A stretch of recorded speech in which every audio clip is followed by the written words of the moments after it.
Hey there, welcome to episode 183 of the Let's Innovate for Vegas audio program. I am your host, Managing Director of the Innovate for Vegas Foundation, Dan Hugo. We are recording at 12:46 p.m. Pacific Daylight Time here in Greater Vegas on Tuesday, August 18, 2026. We normally release new episodes of this audio program on Tuesdays. It could be in the morning, it could be close. Today it's going to be close, but not quite. It's especially easy to do if I can record before, like, Monday night. But here we are, Tuesday, 12:46 p.m., a lovely warming up again Las Vegas day. Today's title and topic, connection.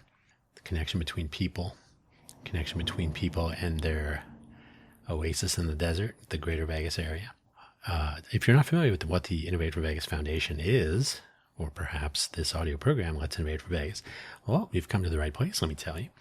We are a Nevada nonprofit corporation, a 501c3 public charity. We were refounded technically, in June of 2022, June 16th. I was almost going to say 2016. June 16th, 2022, we reformed the Code for Vegas organization, which used to be a part of Code for America. So we formed a separate standalone organization, and we rebooted, if you will, the Code for Vegas organization as the Code for Vegas Foundation. Then we went and got our IRS 501c3 determination. Then at some point we said, you know what? People are asking the same question. Do I have to be a coder? I'm not a coder. Can I participate? Etc. This is back before the Civic Volunteer Winter. And so we said, innovation, Las Vegas claims to be a global innovation hub. There's an innovation district. There's an innovation center where we were having our monthly hackathon meetups. Maybe we should just go in and say we're the Innovate for Vegas Foundation. Innovation has no implication. You can innovate in many ways, not necessarily code. In fact, innovation was no code for centuries. So the Innovate for Vegas Foundation, here we are. We have several initiatives ongoing. We have plenty of room for participation. We are presently enjoying a Civic Volunteer Winter. This is not an uncommon situation to be found around the country, around the United States. Former brigades, other civic volunteer organizations may or may not be attracting participants maybe have other things on their mind. So, and some other places are booming. So we think we have the potential to bring it back once the spring of civic volunteerism is upon us. So as we approach that, we have a few things in motion. Today we'll talk about connection, and part of reaching the people as we come out of this winter period, just like the AI winter was when research and development into the artificial intelligence entire region of study. AI is a lot of things. It's not just a large language model. So there's a lot of stuff going on there. AI has been ongoing for many decades, and occasionally things will slow down, and they call it the AI winter. And this happens in other vertical areas as well. So it's nothing to be panicked over. So as we approach what we hope will be a civic volunteer springtime, when people begin to realize they can make a difference in their neighborhoods, their communities, all of Greater Vegas, maybe even beyond that, we are ready. We're ready and able. So, and this audio program is where we talk about our initiatives, our projects, our tools, our methods, ideas. Occasionally it's been a long time, but we had some interviews back in the early days. We got to bring those back. And one of our upcoming things, our pursuits, is the Smarter Smart City Challenge. Will commence in January of 2027 and will run all year so that people can participate when their schedule permits. It won't be a matter of, I couldn't make it for that week or that weekend or whatever. It's all year. The idea is to engage our neighbors, our friends and neighbors, and people around us, our locals, and maybe some visitors, in civic innovation. That means doing creative things to tackle interesting problems, close gaps, maybe try out novel ideas. That's innovation right there. To the benefit of our communities, the people around us. Civic innovation. And then that will be completely separate from our ongoing cohort activities. So that's something we're sort of we're mentioning more and more now. It's not a business change. It's really just a messaging change, I guess you could say. So the cohort, people who want to join in on our existing initiatives and projects, can be a part of our cohort, the Innovate for Vegas Foundation Civic Volunteer Cohort. People who just want to participate in the Smarter Smart City Challenge don't have to join anything. They can just participate. It's sort of a separate effort, but it all falls under our our Innovate for Vegas Foundation nonprofit charity collection of activities. Our purpose statement follows along with that to enable and encourage ideation, innovation, and implementation to make our communities better. It's pretty straightforward, pretty generic. It doesn't say anything about coding. It doesn't say you have to code or use technology. Innovation, it can take many forms, and it can come from many places. So there you go. Connection, today's title and topic. Hopefully, wherever you found this audio program, you're able to locate the episode description, which contains the show notes, including today a very brief summary, which I'll read to you. And then the show links, the usual 2 for our homepages, plural. And then I have a couple of links about smart cities that might be interesting at some point. I pause there for a moment. I just want you to know when I do pause, it may sound like an edit or a cut. I guess it sort of is, but I'm literally just pausing and then resuming the recording. Today is a rare occasion where I planned ahead, and I have a bunch of water, right here. What is it? It's Contigo, one of those. Press a button to open the little thing on the top to drink water. Yeah, it's insulated. So I have some nice cool water, and planning ahead this time, not saying, oh, I forgot to grab the water. So there you go. The weather in Vegas has been a little weird. There's some pollens and whatnot. They always have some effect on my voice, which is lovely for the purposes of podcasting. But enough about me. Let's get started with today's episode. Connections. Connection, the notion, not specific connections.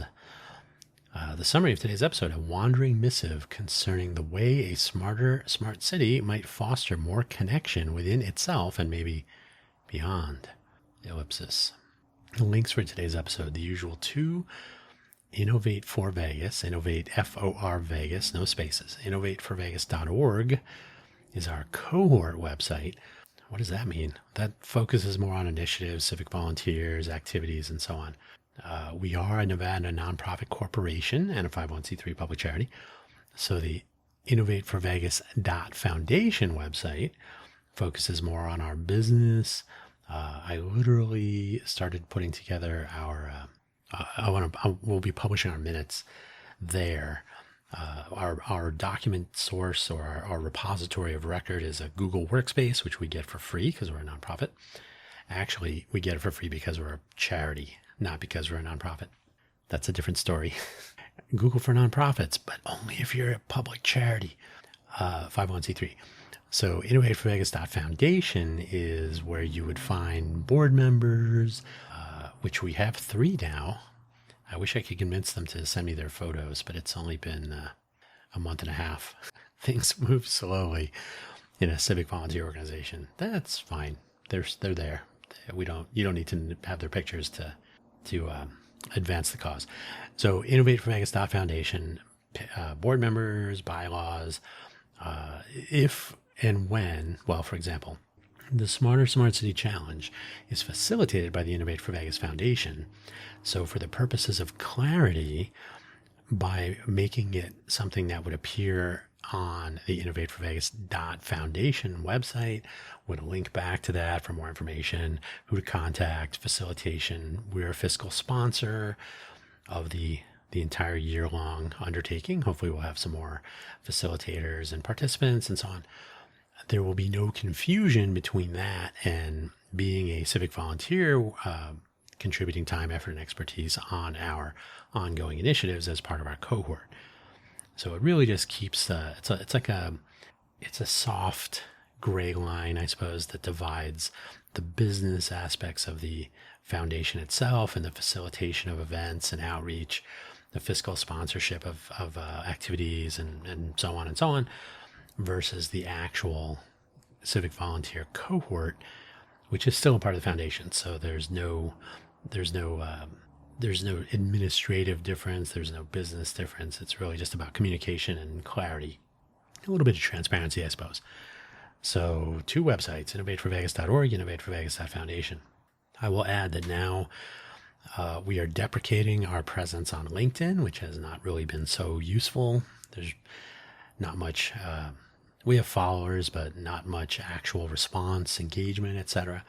So we will be pointing more attention towards our websites, which have not gotten really any attention over the past year or 2, to be honest. So big updates there. There's some re-architecting to happen.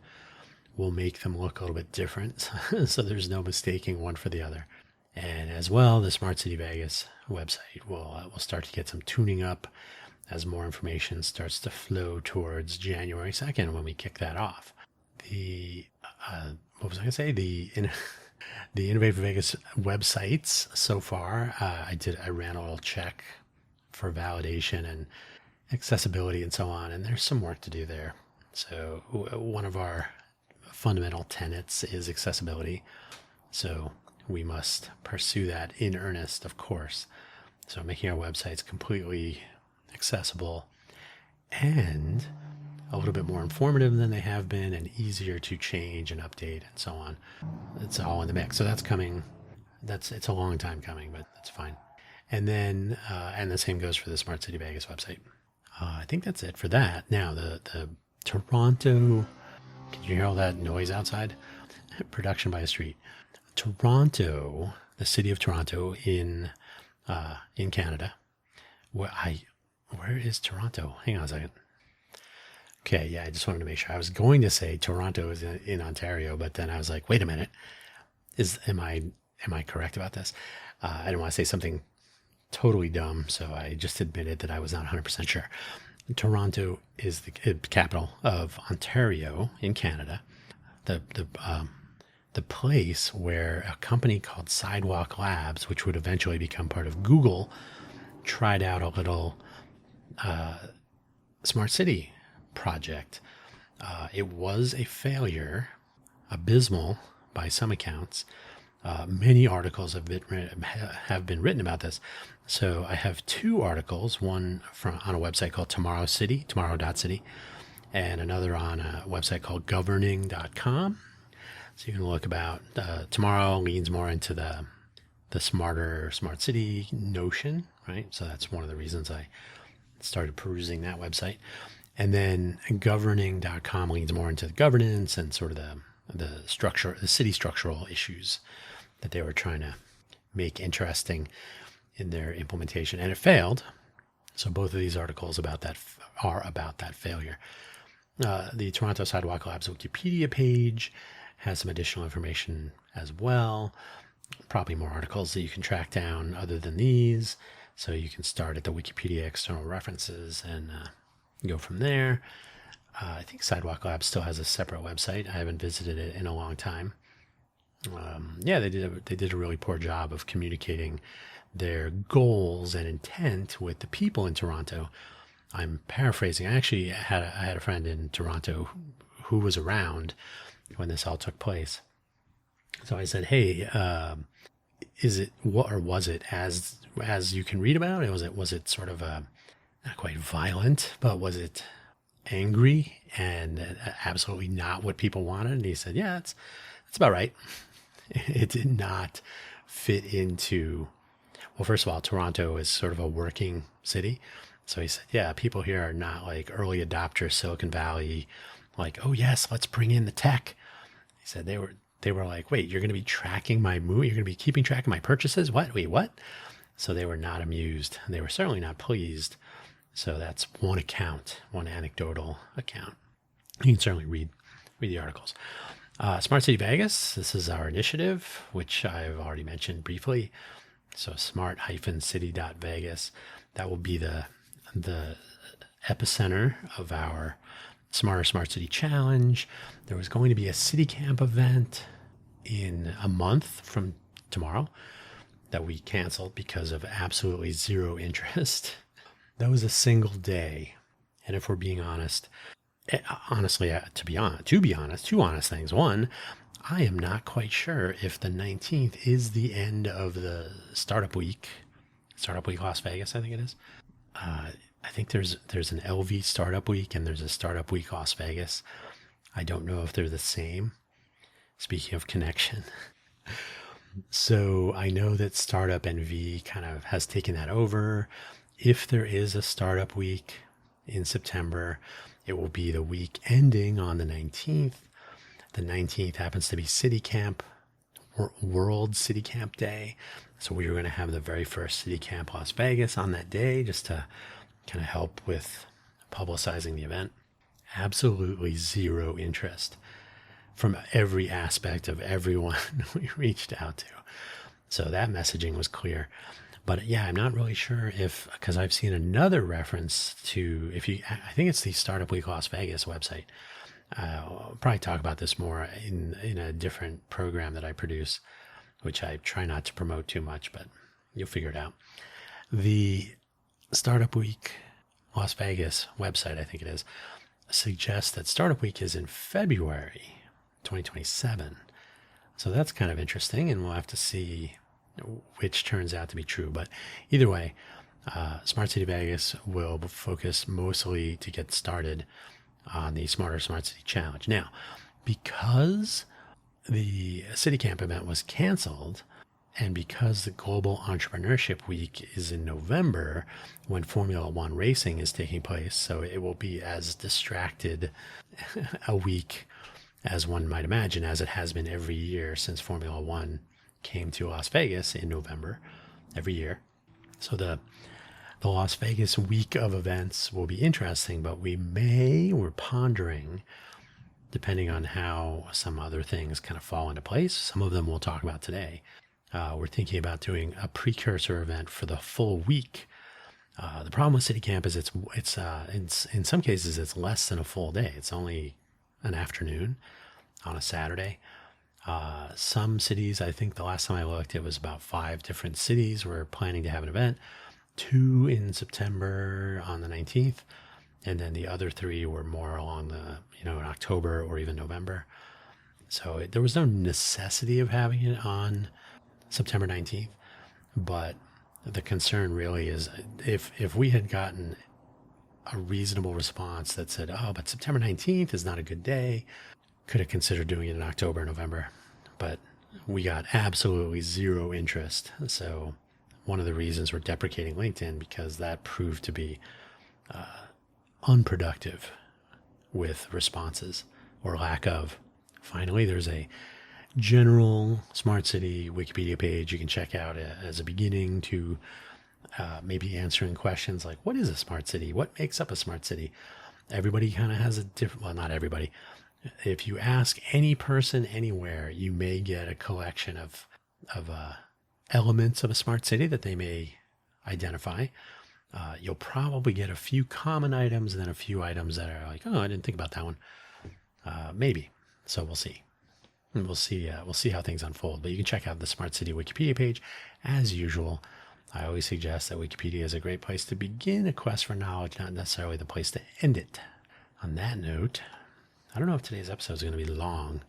I'll tell you right now, my word count is north of 2,100 words. So usually that means an hour at least. On that note, let's get started. Okay. When I was working for Intel Corporation, speaking of smart cities, traveling around working on our maker products and participating as a mentor in hackathons and maker fair events in different places, and a reality show. I was the lead mentor in a reality show called America's Greatest Makers, which was on TBS, and you probably didn't see it. Don't worry. I was the lead mentor because the entire hackathon was based on a product that we, in my group, were responsible for developing in partnership with the Arduino company in Turin, Italy. It was called the Arduino 101. So America's Greatest Makers, the challenge, if you will, was to build a product. I mean, that was a whole deviation right there. It was, hey, America's Greatest Makers, you're going to turn the entire notion of being a maker into being entrepreneurial and making products based on our Intel platform. So right away, right out the gate, it was like, wait a minute, what? Are we makers, or are we doing a little startup competition here? So that's a discussion for another time. But in my travels, I would encounter people here and there and everywhere speaking of smart cities. So I used to ask them what a smart city was in their opinion. There were always a list of items, with air quality and traffic monitoring the most common, I think, and some others. I don't know if cameras specifically. I mean, traffic monitoring you can do in a couple different ways that are not capturing every aspect of every human or other entity that travels in the view of the camera, but it's another thing. Those are certainly interesting, air quality and traffic monitoring, and they're useful elements of a smart city. But it always sort of amazed me, and maybe this is just because people assumed or never heard this mentioned, that people never appeared in the list. From, I don't even know how many people I would ask, just in passing. It wasn't like a formal survey, but hey, so what do you think a smart city is? And they would always lean towards technology and infrastructure, which I'll mention again in more detail. But yeah, they would never really think of it from the human perspective. So one would list various elements present in their notion of a smart city. The items were always the items were always sort of abstracted away from the actual occupants of the city. That's the people. So I've included the Sidewalk Labs links and their attempt to bring some smart city ideas to part of Toronto a few years ago. It was more than a few years ago at this point. Was it 2018? I think it was. And I could look, but you could too. So we'll just say it was not yesterday. And how poorly that went. If you read it a few different viewpoints, it sure seems the problem may have been the people at Sidewalk Labs were maybe thinking about smart cities in a similar way, forgetting that there were people involved in the undertaking. So a lot of the things that they were going to deploy left people that actually live in Toronto saying, we don't want this. This is not what we were hoping this would be. So there tends to be what I call tech centricity, because I'm trying to be tricky with words. Tech centricity. The root of this erroneous approach may be an overfocus on tech. Technology is the shiny object that gets the attention, and after 15 years in Silicon Valley, I'll tell you, people like to give that attention. What's going on? How are you breaking the world at this point? And how can we make money on it? So having the latest and greatest, the leading or cutting edge of this or that is exciting or magical, if we can believe Arthur C. Clarke's third law. Or perhaps there is some sort of top-down thinking that the technology is often included in a list of smart city elements is focused on control, management, and surveillance. Aren't those exciting? The people might not be an afterthought, but there may be a legacy. Let me fix that. I wrote maybe instead of maybe. It's a slight difference, but there is one.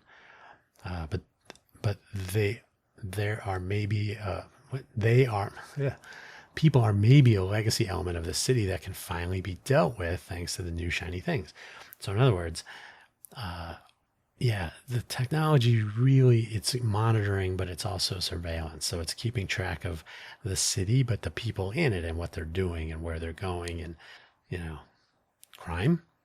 Yes, we must have all this so that we can monitor crime. It gets a little bigger than that. So it sounds a little dark. So let's hope it isn't that surveillance and control are not the overriding motivations for making a smart city smarter. And we suspect that we'll be able to show that during the 2027 Smarter Smart City Challenge. People will have other ideas that are more about better lives, better days for people here in our oasis and maybe elsewhere. There is a gee whiz factor at play. It is difficult to ignore that. Most people will be impressed if a distributed microphone array can determine where gunshots originate. Las Vegas has that, especially after the largest mass shooting event in the country takes place nearby. If you don't know what I'm talking about, we can talk about that another time. But yeah, gunshot triangulation is an important feature of Vegas, and so we have that. I believe the company is called ShotSpotter. Microphones, video cameras, drones, data centers, the blockchain, the metaverse, self-driving vehicles, all sorts of shiny new technologies floating around. They find their way to the greater Vegas area in one way or another, and then what? That is a great question. I'm glad I asked it. So one theory about smart cities might be they're playgrounds for the latest tech from tech companies who want to see their products and services deployed so they can make a case that your city will be safer or better in one or more ways. And hey, it will fit into your city plans for technology deployment so that your city will be on a list of two of smart cities, along with trends over time showing how the smart parts are making a positive difference in some way or ways. Look, since we put the cameras in, there are fewer people wandering around on the streets enjoying life because they don't want to be watched. That's some editorial. I have no idea if that's true. On the surface, this may not be awful, or maybe even good. Maybe. So it would be interesting to ask the people what they think. That doesn't always happen. That's why you should look at the Toronto scenario. So the people, speaking of, what about those people? I wrote it. I'll say it. A smart city, or any city actually, is made up of the infrastructure, the economy, and its various moving parts, and the people living there. And again, that's not always included in the list that people ponder when asked. If we make a city smart or smarter, we are probably adding infrastructure. We might also be adding some economic elements, different ways of doing things, different ways of benefiting the local economy and the people in it. Hey, the people. And then there are the people again. It's like I just said that. Does a smart city make the people smarter? Do the people make the city smarter?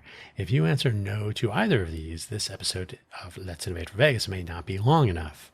So I'm going to assume that you said yes to both. So how to make the people smarter? Well, education is one way, of course, best begun early. Education infrastructure is key. It's an essential part of an entrepreneurial innovation ecosystem, and in fact, any economic ecosystem, any economy in general. People should be intelligent and informed, and education is ideally never ending. That's my opinion. If we consider informed as a part of that ongoing education, then of course a smart city should be making the people in it smarter by providing information, insights, and projections to the people living in that city so that they know what is happening, why it is happening, and what may come of it down the road. This helps with individuals, groups, and companies making decisions that may impact one person or the whole city, or even more people than that. So knowing what's happening and what to do about it and where things are headed can make a difference, and the people will be smarter for it if they have that information. So a smart city smart to provide information to some sort of a management or control class, or is it ideally providing information to everyone so everybody can make better decisions and be better informed about what's happening around them? You may pick up on this. I'm in favor of the latter. Visibility, transparency, observability, these are good things to consider. What happens when the people are smarter? Well, if those decisions, those informed decisions, are made such that they impact neighborhoods, quarters, parts of a city, whole cities, maybe more, then we can cross our fingers that those decisions yield some positive or net positive outcomes at scale. And in what end up being a feedback loop, smarter people making smarter decisions can raise the level across the region, maybe, and that could translate to a smarter city. So it's like a loop, like I said, a feedback loop. It's, let's tell people what's going on so they can make better decisions, and they will be smarter for it, and then they will make our city smarter, and then the journey continues.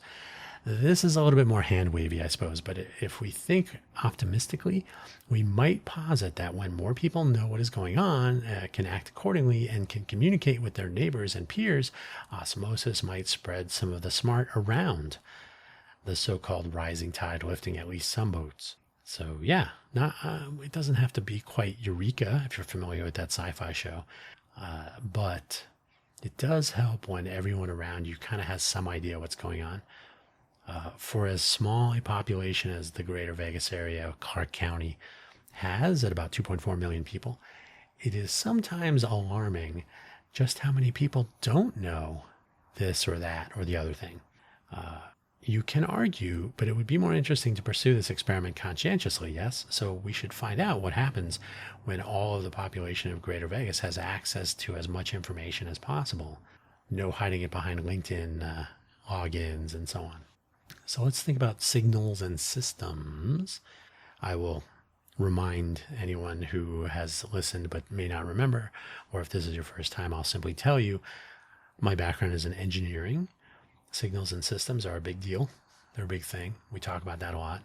I'm actually more of a software engineer professionally in my, after graduating with my engineering degree, but we did focus on general engineering across various different disciplines: electrical, chemical, systems, communications, computers.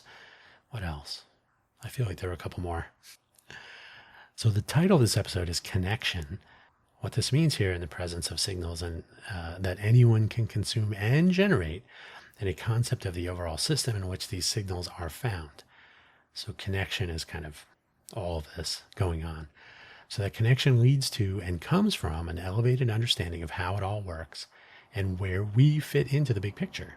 If you had a light switch in your home or wherever, and you toggled it on and off without knowing where the attached light is, assuming it's a light switch, for example, someone somewhere else may also and always wonder why that light there, wherever they are, is on, then off, then on, then off.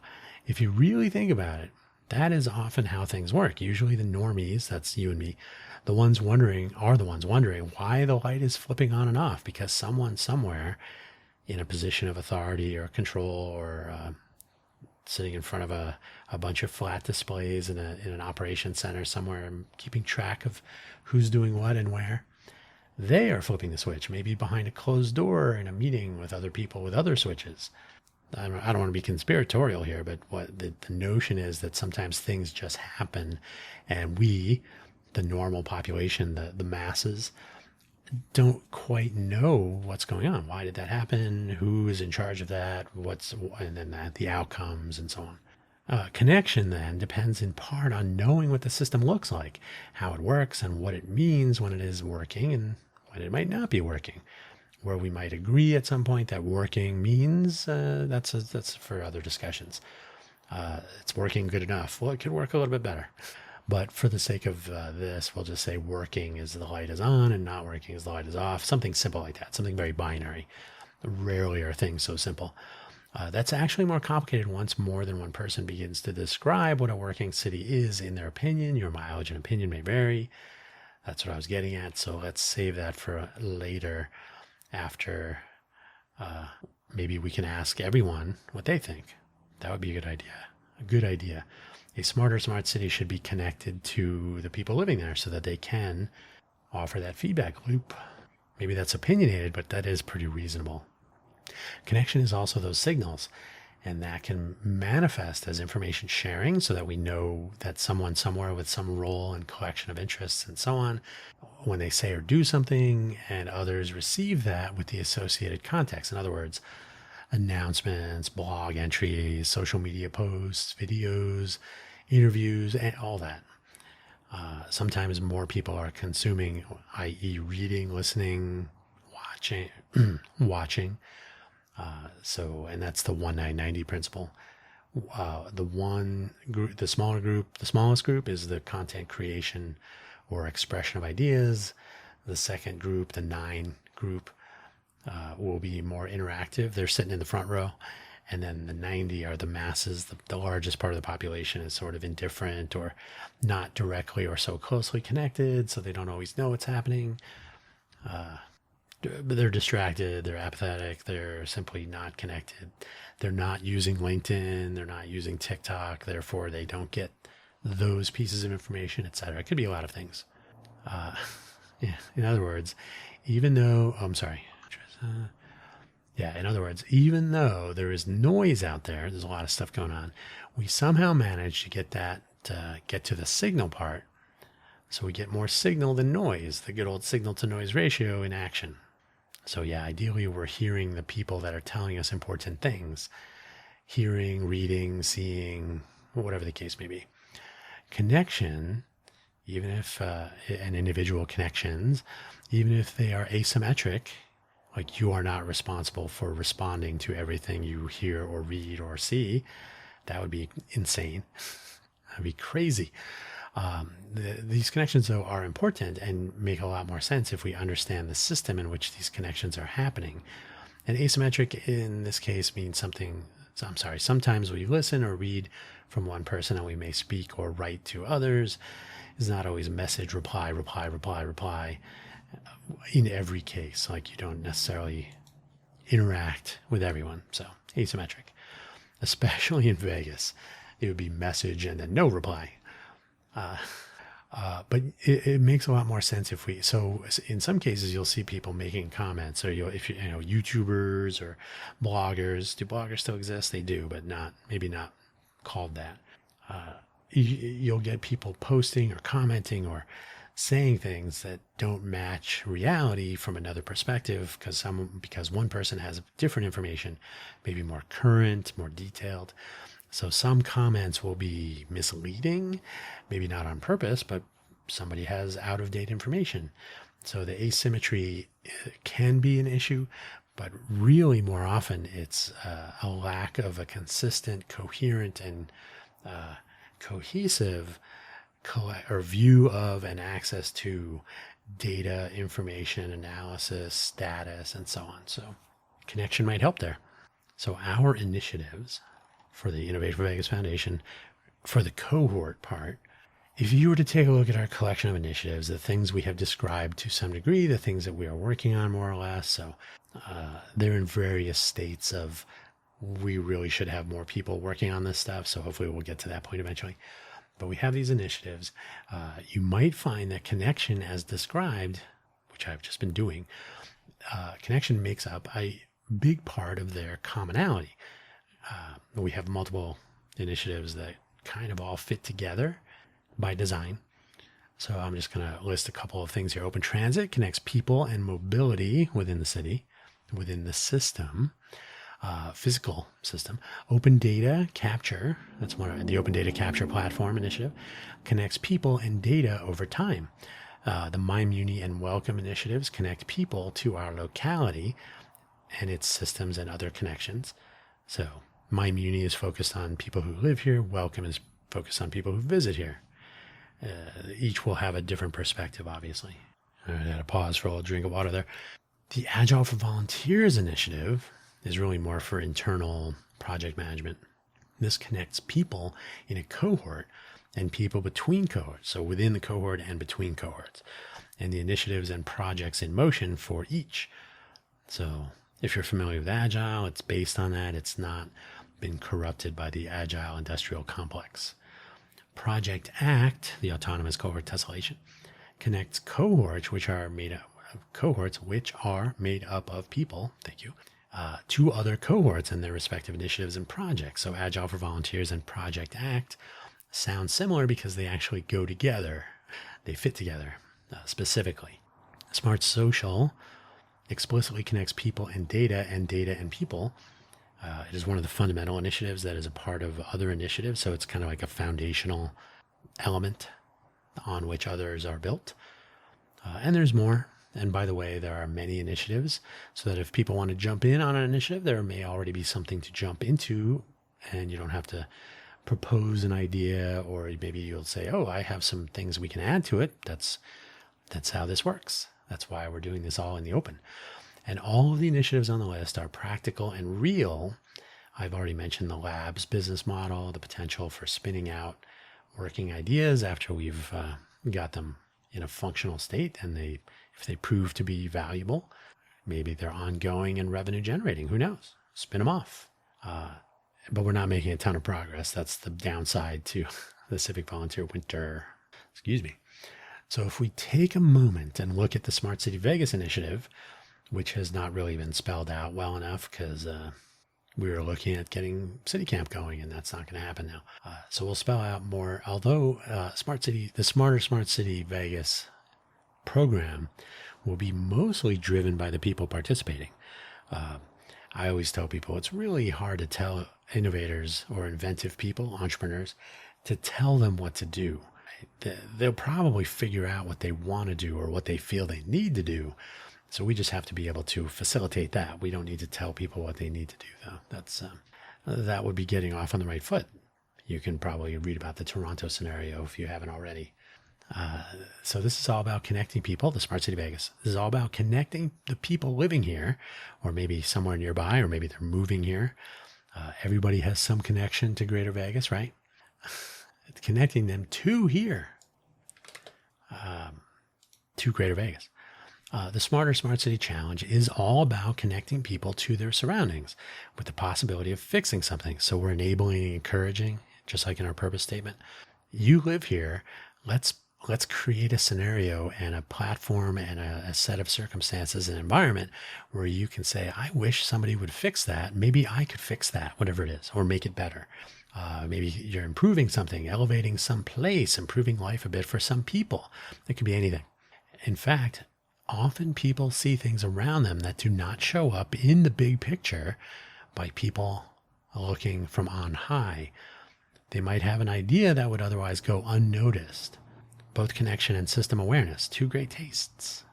As we have gone over a few times recently, information sharing at large is a bit of a challenge in and of itself here in Greater Vegas. Let me fix one typo. Okay. And we have already learned the hard way that without the ability to get the word out, to describe this notion to the people of Greater Vegas, we get very little interest in the whole idea in general. Close to zero. And in fact, if we're being honest, zero. This is sort of a wager ideal here in Greater Vegas. Perhaps this is a place where wagering does happen, that people do actually want to take part in some forms of civic innovation if, capital if, they can do it on their terms. So the all-year schedule goes most of the way towards enabling this. You can participate anytime. You didn't miss out on it if I didn't know about it until February. That's okay. You still have 11 months. And if another big if, capital if, they are connected before, during, and after. They have to know about it before. They have to, or in the case of the all-year event, sort of before or during. They have to stay motivated during. Like, why am I doing this? Oh, because everybody else is making progress also. Hey, we're all in this together. We can all make a big difference. And everybody is always a little curious about where they ranked or how they did or whether their idea will go somewhere after. This makes our My Muni initiative the most important thing in the short term to enable some of the other things so people at large have any idea that they exist at all. These other things I've been mentioning. So Smarter Smart City, if I ask anyone what the Smarter Smart City Challenge is, they will have no idea. If I describe it to them, then they think, that's interesting. I might have an idea. And so that might take a little bit longer for some people, but they have to know this exists. And that is profoundly difficult to do here in Greater Vegas. We are not donating any Cybertrucks to anyone. So right away, we're at a disadvantage. Last section, my clock says 46 minutes. So might get not quite an hour. So here's the push, the connection. Between now, today, when this episode is recorded, I wrote we. When this episode is recorded, so August 18th, Tuesday, August 18th, 2026, between now and the end of 2026, so actually a little bit sooner than that, we really need to address the connection problem in Greater Vegas. We're not going to fix it, but we need to address it. We need to get started on making connection easier, better, more useful for everyone. There are many examples of weak and non-existent connections. If you need an example, then put a pin in this until there are urgent announcements about water shortage and the more strict water conservation actions, perhaps imposed upon you, at which point you might ask, why did I not know about this sooner?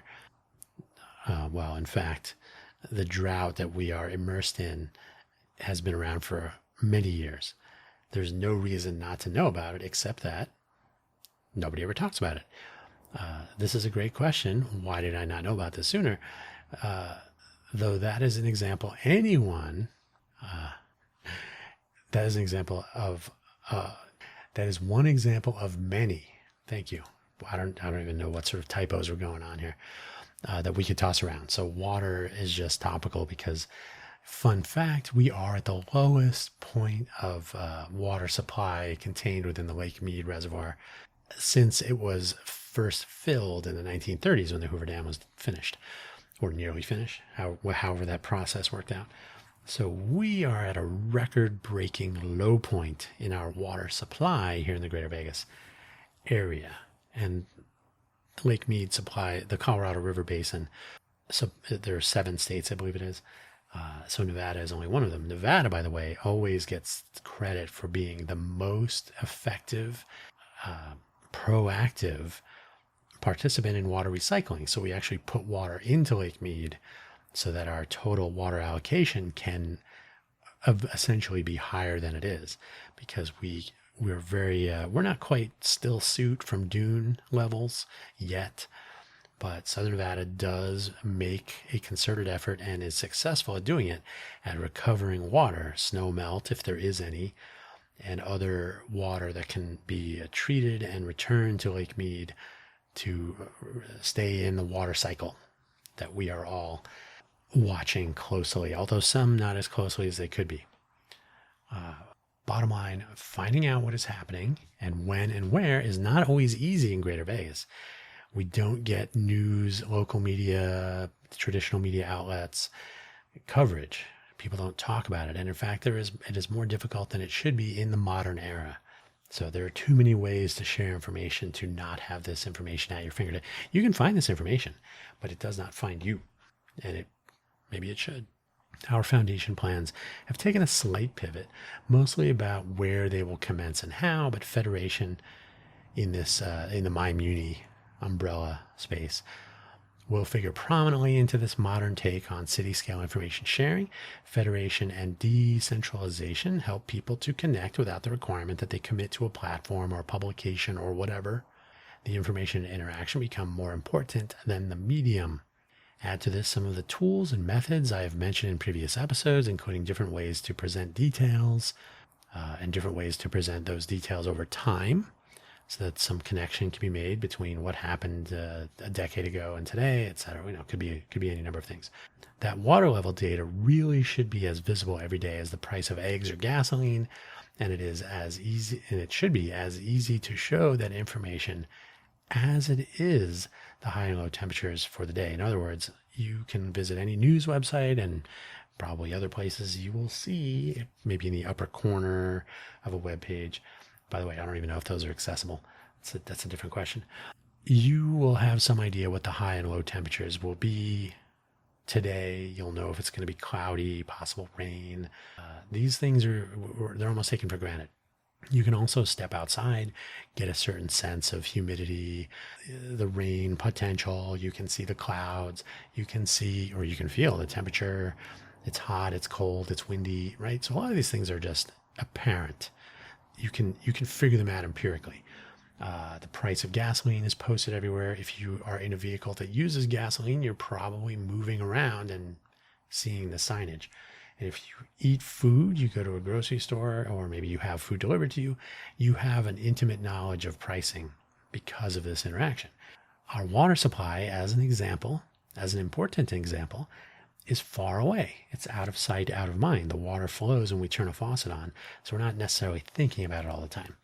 So you can find out the current water level of Lake Mead if you go looking for it, or if you see the odd headline now and then, or a YouTube video taking created or recorded, produced at Lake Mead, for example. Look how much water there isn't here. But really the information should be finding you. So by not requiring that people visit or have accounts on, or we only publish water data on LinkedIn, that would be a silly idea. So making more information available so that it comes to you if you are interested in it is one of the notions behind or making federation and decentralization of information sharing actually effective. And then the tools and the methods I've already mentioned in previous episodes. So there's a lot of stuff that's kind of in the ether so far, like ideas that haven't been tested out yet, but that's part of our overarching plan to try out new ideas, innovation. That's what that is. So yeah, the water level data really should be visible every day, just like everything else. And there are a lot of examples like this. This is just one that's topical because, again, we have set a record for the amount of water we don't have. By the way, I read this article Sunday, maybe a couple days ago, that Lake Tahoe has like 1 trillion gallons of water, fresh water in it, because it's super deep, super deep. It's over 1,000 feet deep in certain parts. So the total capacity of that lake is outlandish. What is it? I can't even remember how many. And the trillion number, I can't. You correct me if I'm wrong. I think it's a lot. There's a lot of fresh water in Lake Tahoe. It'd be kind of interesting and sadly ironic if we run out of water and we have this ginormous reservoir of potential water that could maybe it need to be treated or something, but that would be kind of silly, wouldn't it? The article suggests that the water that is in Lake Tahoe today could cover the entire surface area of California. Hey, put some of that in Nevada. That would be nice. Yeah. If technology has done nothing else, it has leveled the playing field when it comes to data and information presentation, analysis, sharing, etc., etc. We can thank the humble web browser for playing a big role here. You can get a tremendous amount of information in your web browser. Really, there's no need to trudge down to the library to read articles. You don't need to be subscribed to mailings or to magazines, other periodicals. You can find all this. It's there for you. It's kind of exciting, actually. I did work at Netscape for what that's worth. Interesting times. Last point of the final topic. Our civic volunteer winter is still here. The groundhog saw its shadow 2 or 3 times now. And while this is not ideal, it is perhaps a side effect of this lack of useful connection at Greater Vegas scale. Are people connected to our communities, our neighborhoods? I don't like the word communities, but we'll use it here because it does actually apply. So if you have no real connection to what's going on, you may or may not know that you could be a greater part of making it better. And if nobody knows, maybe they don't know that they don't know. Does anybody remember that one? There are known knowns and unknown unknowns. Anyway, and that this is perhaps the first thing we need to solve is getting the word out without gatekeepers and so on. Then come January of 2027, maybe 1,000 people or maybe 2,000. That would be great. It's a long shot, but it would be great. Maybe more than that. Will realize that they too can pick something nearby that could use some attention and decide that this might be a good a time as any to give that something, whatever it is, their attention. And we can all discover in January of 2028 or so, somewhere in there, in that month, that after a full year has passed, how that turns out. I will suggest that there will be more ideas than most people think there might be if we were to ask people today. So how many people in January of 2028 will have spent the year or some fraction of it pondering new ideas that will ultimately turn into success stories and maybe even startups? Somebody today might say, wait, what are we talking about? Startup what? Smarter, something, huh? These are all things that nobody really knows because the word doesn't really get out. So relying in any way on our existing infrastructure is kind of a challenge. And I will offer this, that if the Greater Vegas area is indeed a global innovation hub, then innovation should absolutely be applied to the little things like people knowing what's happening, connecting people to these goings on and the various things that are happening, especially in the next 2 to 3 years. So information sharing, general awareness, a smarter population that is better informed and better connected to what's happening will feed back on itself and make a smart city. So let's see if connection can do what it's intended to. That's all I got for you today. Thank you for listening as always. And don't forget to tell a friend about the Smarter Smart City Challenge.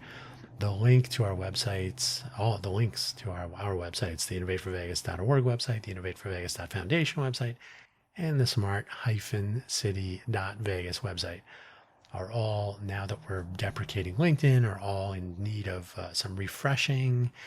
And that's kind of a work in progress right now.